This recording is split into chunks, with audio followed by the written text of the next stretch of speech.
Hello guys, কেমন আছো তোমরা? আমি খুব ভালো আছি। তোমরা কেমন আছো কমেন্টে জানাবে। তো আজকে হচ্ছে পার্ট 6। তো পার্ট 6-এ কী কী করি এই ব্লগের মাধ্যমে তোমাদের দেখাবো। ফালতু না বকে আমার ইন্ট্রো দিয়ে ভিডিও দিকে যায় যায়।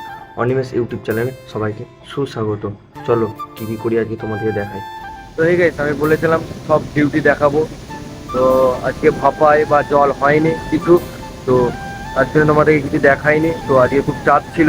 তো ছাড়াই ঘরে ব্রেকডাউন হয়েছিল, তো অনেক সকাল থেকে ব্রেকডাউন করে যাচ্ছিলাম, তাই দেখায়নি। তো এখন ধান শুকাচ্ছে, তো আলু দুবো তাহলেই শেষ হয়ে যাবে। তাহলে আমার বন্ধু কী করছে তোমাদেরকে দেখাই। তো আমার বন্ধু এখন আগুন জ্বেলেছে, খুব ঠান্ডা করছে। দেখুন আমার বন্ধু এখানে আগুন জ্বেলেছে, খুব ঠান্ডা করছে ওকে।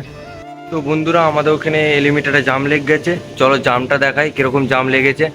তো প্রচুর খাটনি হবে আজকে, আজকে সকাল থেকে খাটনি হচ্ছে, প্রচুর খাটনি হবে। চলো জামটা তোমাদের দেখাই।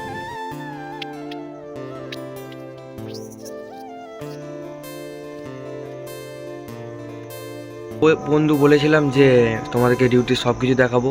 তো আজকে হচ্ছে ভোর 4টার সময় ডিউটি এসেছি, যাচ্ছি 8টার সময়। তো আজকে প্রচুর খাটুনি হয়েছে। তো এলিমিটার জাম লেগ গেলো, তো দেখতেই পেলে ভিডিওতে। ঝাড়াই ঘরে ব্রেকডাউন হয়েছিল, তার জন্য এত লেট হয়ে গেছিলো আজকে। তো ভাপায় ভাপায় হয়নি আজকে তার জন্যে। তো বন্ধু, তো আজকে প্রচুর খাটুনি হয়েছে দেখতে পাচ্ছ। ডিউটির সময় তো তোমাদেরকে এডিটিং করে ভিডিও দিতে হচ্ছে। তো বন্ধু একটু সাপোর্ট করো। তো bye bye, tata, Radhe Radhe. যাওয়ার সময় রাধে রাধে কমেন্টে বলে যেও।